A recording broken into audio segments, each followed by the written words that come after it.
Why is BoA known as the Queen of K-pop? What happened to her, and why is her impact any different from more recent K-pop acts like BTS? If you're a K-pop fan or an artist yourself, wanting to know more about the K-pop industry, let's take a look at one of its biggest stars to find out why, even now, her legacy still matters. Because if you want to have a real conversation about who paved the way, it's BoA, and a lot of your faves would probably agree. Let's blast off and get started.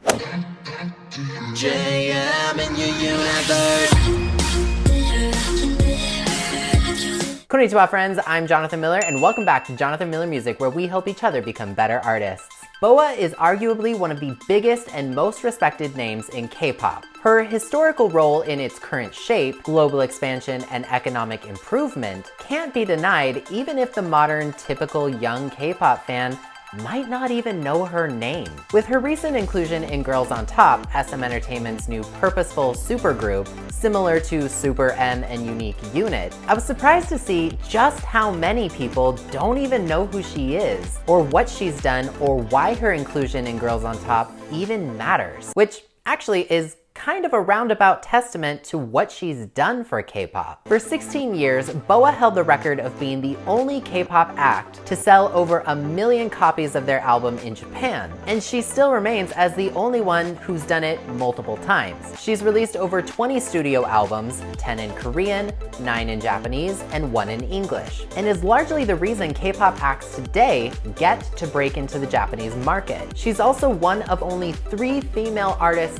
ever to have 6 consecutive #1s on the Japanese Oricon charts. She has starred in multiple movies, including Make Your Move alongside Derek Huff. She was the very first K-pop act to ever get on the Billboard 200 charts in the USA. She currently is one of SM Entertainment's executive creative directors, focusing on artists' mental health at the label. BoA also still remains as the only Korean act ever to win the Inspired Achievement Award at the Mamas alongside people like Janet Jackson, one of Korea's biggest music award shows. Every single member of Girls on Top has a job because of BoA, and most importantly, they know it. She's been cited as an important role model to artists like Tiffany Young, Taeyeon, Kay from Lovelyz, Chungha, and Key, and so many more. BoA is an artist that many have been inspired by and can learn from, including myself. But why? If you've never heard of her, or you don't really like K-pop, or maybe you don't really know much about it, what could you possibly learn from her that you can't learn from somebody else? Awards are cool, and so are #1s, but people like BTS get #1s now faster than the latest TikTok trend. Why does her success matter, and why should you care? Well, in order to understand BoA's impact, and how it continues to directly affect artists of today, as with anything involving culture, it's important to know the history. To start, we need to take a little journey back to 1985, 1 year before Miss BoA was even born,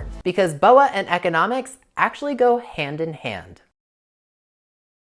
In the early 80s, the US dollar was steadily rising in value and getting stronger and stronger, eventually appreciating over 47.9%. $1 was worth a lot of money. Because of its strength and its growth rate, many other countries pegged their currencies to the US dollar in order to stabilize their own currencies, meaning that the exchange rate between those countries and the US wouldn't go out of hand. The problem was that the US dollar's fast appreciation was putting enormous stress on the US manufacturing industry, as importing goods from outside the US was a lot cheaper than producing things domestically. Basically, why spend money making a car when I can just buy the same quality car already made from somewhere else for cheaper? As a way of potentially stabilizing the market and depreciating the US dollar, the G5 nations of France, Germany, the UK, the US, and Japan all entered into an agreement called the Plaza Accord, signed on September 22nd, 1985, and named after the Plaza Hotel in New York City, where the accord was signed. The intention was to depreciate the US dollar relative to the German Deutschmark and the Japanese yen, and correct some trade imbalances between the US and Germany and the US and Japan. However, it only managed to fully correct the imbalances between the US and Germany. By 1987, the Plaza Accord had mostly reached its intended goals, but wouldn't fully be reversed until 1995. The US and Japan kept their monetary pledges to one another, and all 5 countries agreed to step in if in the future their currencies fell outside a certain range in value. Ultimately, the US, Germany, and Japan agreed to let the US dollar appreciate again relative to the Deutschmark and yen. All's well that ends well. However, this had consequential side effects. Japan became a pop icon in the international market stage because of the Plaza Accord. To be less dependent on the US, this inadvertently caused Japan to increase its trade with other East Asian countries that were still pegged to the US dollar, leading to many financial pressures in those countries as Japan became more competitive in the world of global exports. Many East Asian countries were finding it very difficult to borrow money in US dollars to try and help their own domestic industries while still being linked to the US dollar. The exchange rate was not adding up. Therefore, in July of 1997,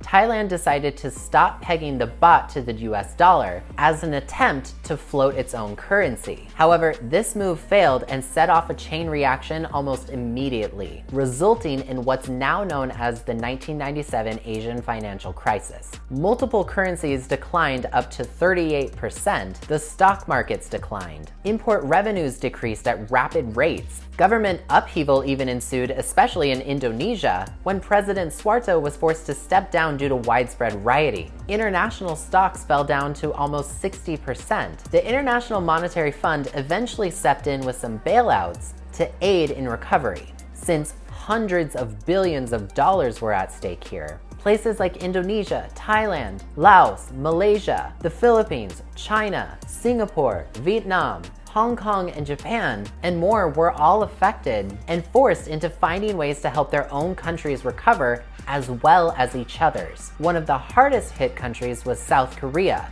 and everyone was trying to come up with ways to help each other. But Japan and South Korea were not exactly on good terms. Japan and South Korea have a very rocky history, largely due to Japan's occupation of Korea from 1910 to 1945. Japan didn't even fully relinquish control over Korea until it signed the Treaty of San Francisco in 1952. The topic remains very controversial and sensitive because of topics like the enlistment of Korean men in World War II, comfort women, forced religion, ideology, language, and a lot more. As a non-native Korean individual, I would highly encourage you to do your own research on these topics and listen to the stories of those who are. But for the sake of this video, it's important to know that censorship of Japanese media in South Korea existed until the late 1990s. And as of 2018, some of those laws still remain intact. However, as I mentioned earlier, during the 1997 Asian financial crisis, East Asian countries needed to find a way to boost domestic economies and each other's in order to recover. So in October of 1998, Korean President Kim Tae-jung began lifting the ban on Japanese video games, music, films, and more to, quote, further advance South Korean culture. In 1998, Japanese manga was allowed to be imported for the first time, conveniently at the beginning of Pokemon Mania as it began to take over the world. 1998 saw the recovery of the Asian financial crisis, the fall of decades-old economic barriers between Japan and South Korea, as well as a little girl being immediately offered a record contract named BoA.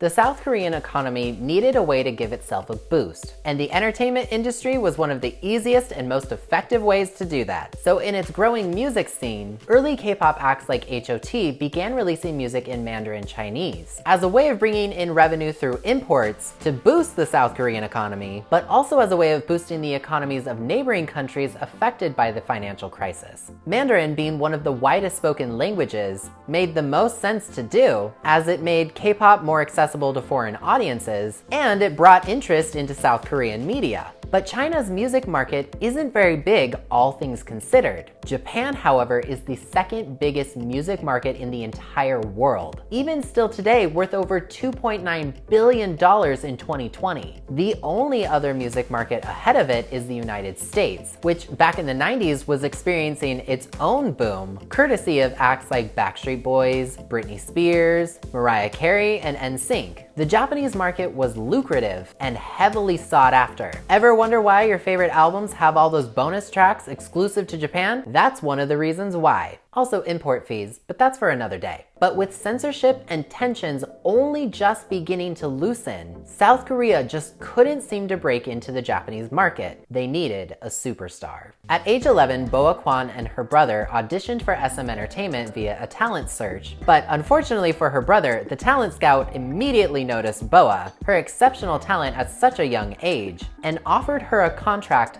on the spot that night. While her parents, understandably so, were not really keen on her leaving school to join the entertainment industry, her big supportive older brother happened to convince them, and she signed on the dotted line. K-pop, adopting a training model similar to J-pop, in which talent is scouted first and trained before debuting rather than a Western model of finding raw talent and getting them out quickly, BoA trained for 2 years. She took English, voice lessons, dance lessons, and Japanese lessons, as SM Entertainment believed that BoA's youth, charisma, and talent could potentially do well over there. In the year 2000, she released her debut album ID Piece B in South Korea to moderate success, earning her a top 10. In 2001, after the release of her mini album Don't Start Now, SM Entertainment finally reached a deal with Japanese record label Avex Trax, home to big J-pop acts like Ayumi Hamasaki, to launch BoA in the Japanese market. BoA then entered a hiatus in Korea to prepare and trained even more extensively in Japanese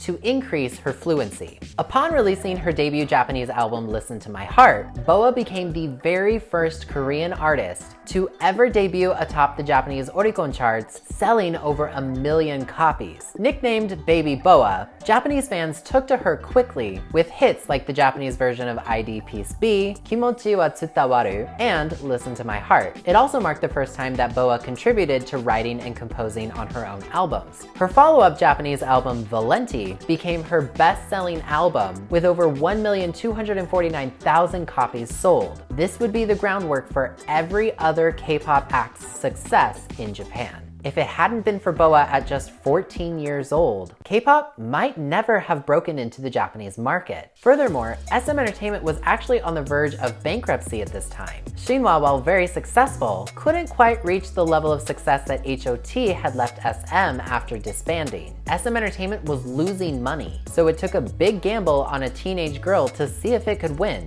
And it did. BoA not only brought in revenue back to South Korea after the Asian financial crisis, she essentially also saved her own record label's butt and created the blueprint to success in foreign markets that many following acts would use as a compass. Over the next few years, BoA would continue to release music both in Japan and South Korea, and even China. After the September 11th attacks in the US, she teamed up with Kumi Koda to release a single called The Meaning of Peace to raise funds for charity. She became, and still remains as, the only Korean act to have 3 albums sell over 1 million copies in Japan, and one of only 3 female artists to ever have 6 consecutive #1 albums on the Oricon charts there as well. By 2008, BoA had released 6 Japanese albums and 5 Korean albums, been dubbed new nicknames like the Britney Spears of K-pop due to her massive popularity and dancing skills. With all that going on for her, there was one more major music market to tackle,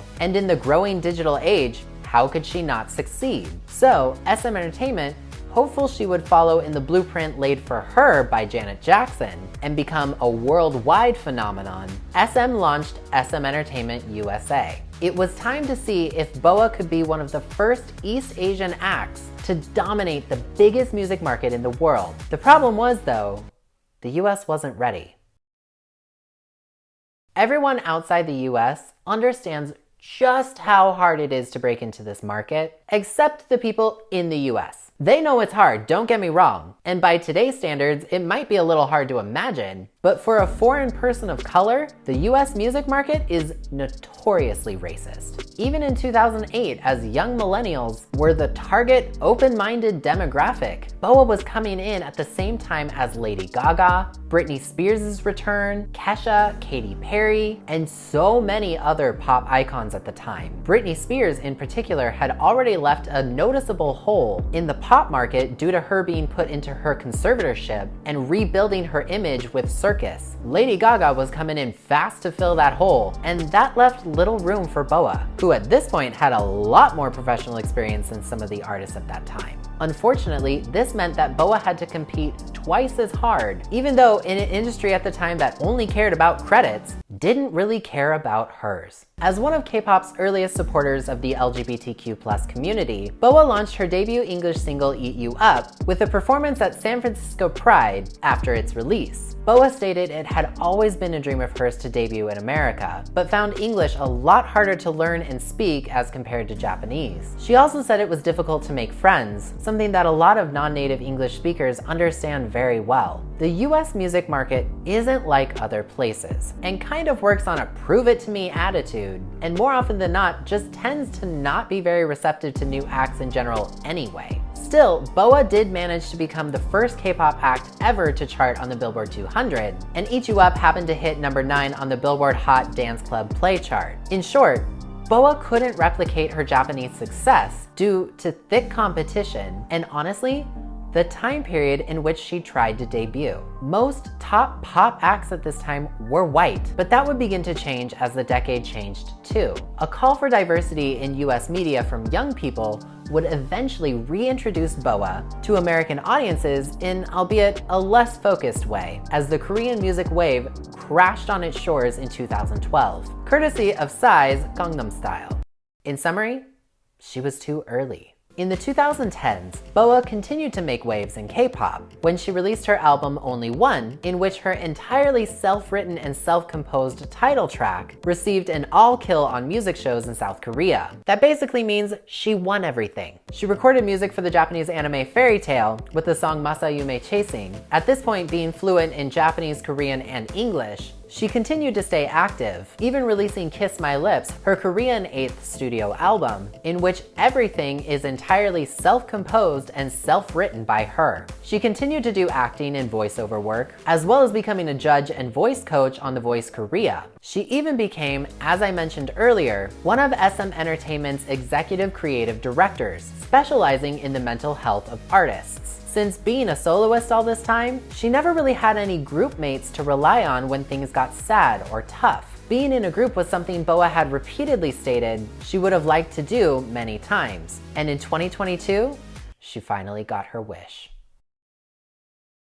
As of this recording, there are 4 distinct generations of K-pop, which is about half the generations of Pokemon. Gen 1 consists of acts like HOT, SES, Shinhwa, and BoA kinda sits near the end of that. Gen 2 contains acts like Girls' Generation, TVXQ, Kara, SHINee, 21, Big Bang, Wonder Girls, and EXO. Generation 3 takes place with debuting groups between 2013 and 2019, and ushered in groups like Blackpink, BTS, Red Velvet, Twice, NCT, GOT7, 17, and many more. Generation 4, K-pop's most current generation, belongs to groups like ITZY, IVE, Kepler, and aespa. K-pop's growth and development as a global export gets easier to track with each generational change, as the advancements of technologies like iTunes to Spotify occur, or things like social and historical movements, like changing leaders, or even the switch of target demographics from millennials to Gen Z,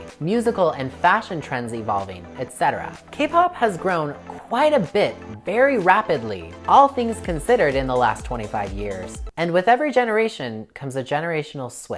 One thing many Gen 3 K-pop fans are currently experiencing is watching their favorite groups, learn how to transition into more of a senior role, something that Gen 1 and Gen 2 fans already know pretty well, and the emotions it can bring up as we all get a little bit older. K-pop and Korean culture functions in a little bit of a hierarchy in which seniors are more respected due to their level and experience called sunbae, hubaes being the opposite as someone with lesser experience. So right now, groups like Red Velvet, whom were the first K-pop girl group to top the Billboard World Albums chart 4 times, have been nominated for nearly 70 awards and won over 22, and had their music video for Dum Dum be the only non-English song on Rolling Stone's Best Music Videos of 2015 list, are beginning to go from the ones to beat to the ones to be respected, a transition that BoA is no stranger to. In 2020, K-pop became the fastest growing music market in the world, something that SM Entertainment is very well aware of. So, as a unique way of reintroducing older groups and artists, SM announced its remastering project. Older music videos would be remastered using modern technology and uploaded to YouTube, which is also the internet's second largest search engine. In December of 2021, they also announced that rookie group aespa would be remaking Gen 1 group SES's 1998 hit Dreams Come True.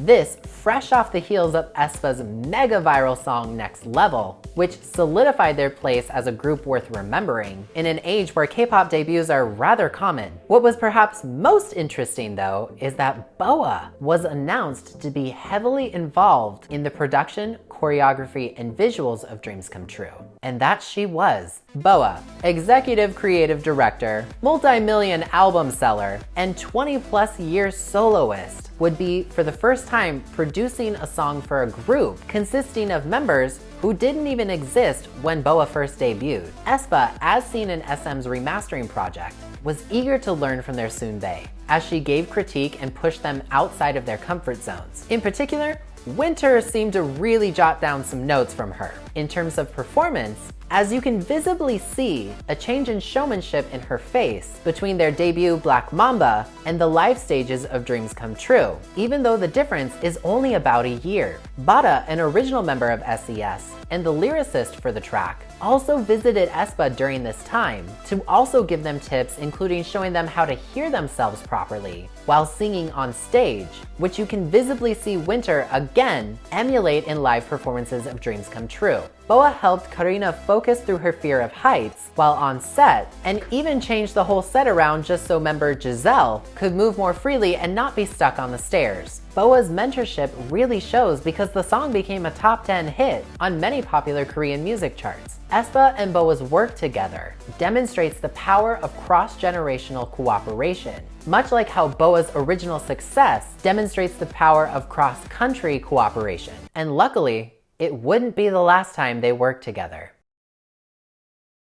SM Entertainment doesn't work like your typical record label here in the West, where every artist on its roster kind of operates as its own entity. SM treats all groups and idols, yes, as their own individual thing, but also as part of one collective whole, meaning that it's not afraid to bring all of its acts together for things like SM Town, or one-off singles, or even groups consisting of members from various other groups within SM Entertainment. It doesn't mean that any member has left their respective group, it's just something that SM does. These supergroups like Unique Unit and Super M are usually made to bring the best of the best together to try and experiment with different dynamics in order to highlight something. It's not necessarily one group trying to copy another, as this is all in the same house, remember? It's more so about bringing audiences together and, of course, selling records. While Super M might be arguably one of the most memorable of these supergroups in recent history, Girls on Top, however, brings the best of the best from SM's best female groups, and for the first time, BoA, aka the reason any of them have a job in the first place, who at this time had never been a part of a group. SM Entertainment right now wants to reintroduce its older groups and members to younger fans, now that K-pop as a whole has exploded to a global audience. If we take a look at each member of Girls on Top and their respective groups, it's a lot more strategic than it might seem on the surface. This is a group, mind you, that contains members from all 4 generations of K-pop. If you want to weigh in with the kids, bring the kids. aespa's Winter, known for her powerful voice and visuals similar to Taeyeon, fills the role of familiarity. Fellow aespa member Karina is here due to her striking visuals and being the leader of aespa. Her role is being the most recognizable face to the youngest K-pop fans. Red Velvet members Seulgi and Wendy belong for two reasons. Seulgi was an SM rookie training for over 7 years and is well known for her sleek dancing abilities. Wendy is known for her very distinct vocal high notes, as seen in Red Velvet's hit Really Bad Boy. She fulfills one of the powerful vocal slots that give the group distinction. Both of their inclusions also capture the older Gen Z demographic, music's current target demographic age range. The millennials are captured by Girls' Generation's Hyoyeon and Taeyeon. Girls' Generation was the girl group at one point. Being one of the highest grossing girl groups ever in terms of touring, their mega hit G was the best-selling single of 2009, and they have a string of #1 hits in Korea and Japan. Girls' Generation also as a group has been in an unusual hiatus in which 3 members are no longer a part of SM Entertainment, but the group is still said to be together. Both Hyoyeon and Taeyeon are also very successful solo artists. Hyoyeon is known to be one of K-pop's best dancers, and Taeyeon is known for being one of the best vocalists, fulfilling those roles in the group. Hyoyeon even worked as BoA's backup dancer in 2005, before she debuted in Girls' Generation in 2007. If you watch closely the live performance of Step Back, Girls on Top's latest single, all of these key moments play out in the performance. Taeyeon and Winter, Hyoyeon and BoA, Karina opening the song for familiarity, Winter referencing their hit Next Level, and Wendy and Seulgi standing out where they shine the most. The title of their group, Girls on Top, also likely comes from BoA's album of the same name. It's all very purposeful marketing that works. It brings together 4 active generations in a time where the myth that aging out of the music industry is constantly being challenged.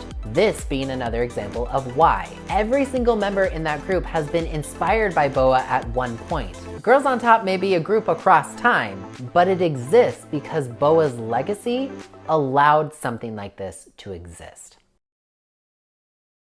But what about BTS? With their success all over the world, and the global expansion of K-pop directly tied to their name, how does BoA's impact even remotely compare? Especially given the fact that she wasn't able to fully break through into the US. Unlike BTS, who has been nominated for a Grammy twice, and nabbed over 6 Billboard Hot 100 #1 hits. Well, while you could argue that BTS paved their own way on their own path, or that they haven't paved any sort of way at all, although I wouldn't really agree with that. I would actually say that BoA and BTS's impact on K-pop is largely the same, just taking place in different generations, with different tools available to them at the time of their popularity. Both of them broke into a previously untappable music market. Both of them continued to be successful in foreign markets that were already tapped into, BoA in China, BTS in Japan. Both of them brought an interest in South Korean media. Both of them have brought an interest into South Korean tourism, language, food, and other media. BoA brought K-pop to an outside world who didn't even know what it was and certainly wasn't taken very seriously. BTS, meanwhile, brought K-pop to a world desperately trying to keep up in the streaming revolution of the music industry, during a desperate call for more diversity in music. Both acts have shown that writing and producing your own music can not only just work in K-pop, but also break records and sell really well. BoA showed others how to break into the Japanese market. BTS is showing others how to break into the US market. Both acts making it easier for those who come after them. Both have experienced the chill of racism, bullying, and critique when speaking out. Both acts tend to be socially liberal in very conservative environments, and both have drastically affected the economies of multiple countries. The only thing that BoA can claim that BTS will never be able to is the fact that she built the system that BTS was able to use to push K-pop even further. The correct answer is both of them paved the way because they're paving the exact same road. BoA's hard work continues to be benefited from, even if less and less people are running around trying to give her credit. BoA couldn't succeed in the way that BTS can because the US in 2008 didn't quite have the desperate call for diversity and have it be heard and validated in the way that it is today. In 2008, there really wasn't any shortage of dancing pop girls, and there was no Spotify or TikTok to make music discoverability as easy as it is today. In my opinion, no act's music is any better than the others. It's more simply about the tools that were available at the time and public perception. BoA had to train for years and get so good at Japanese that my own friends growing up from Japan still consider BoA a bona fide J-pop star, as a term of endearment, something that most K-pop acts in Japan are not really considered. She's inspired me as an artist as well by challenging me to put more work into my language studies. Releasing my song Marionette in Japanese was not only something I did because of how I grew up so closely with many people from Japan, as the son of a Japanese exchange program director, but she also showed me that pushing yourself to try new things helps you find what makes you special as an artist. I want to continue releasing music in English, French, and Japanese, the languages that I speak, which is why I still study them every day. I work on my music, I work on my languages. I do the work that makes me feel lonely without other people to lean on. If you're an artist as well, BoA's legacy should show you that opening the door and doing something that's never been done before, while maybe not directly affecting you like you had initially hoped, still creates aftershocks of positive change for years to come, whether you're independent or major label. She should show you that you're never too old to own your talents or step into new levels of creativity and explore your artistic interests. BoA Kwon played a role in saving her own country's economy, while inadvertently creating the blueprint for future K-pop acts to follow and make their dreams come true, while still remaining as one of the best-selling K-pop acts of all time. She truly has earned and deserves the appropriate nickname, Best of Asia.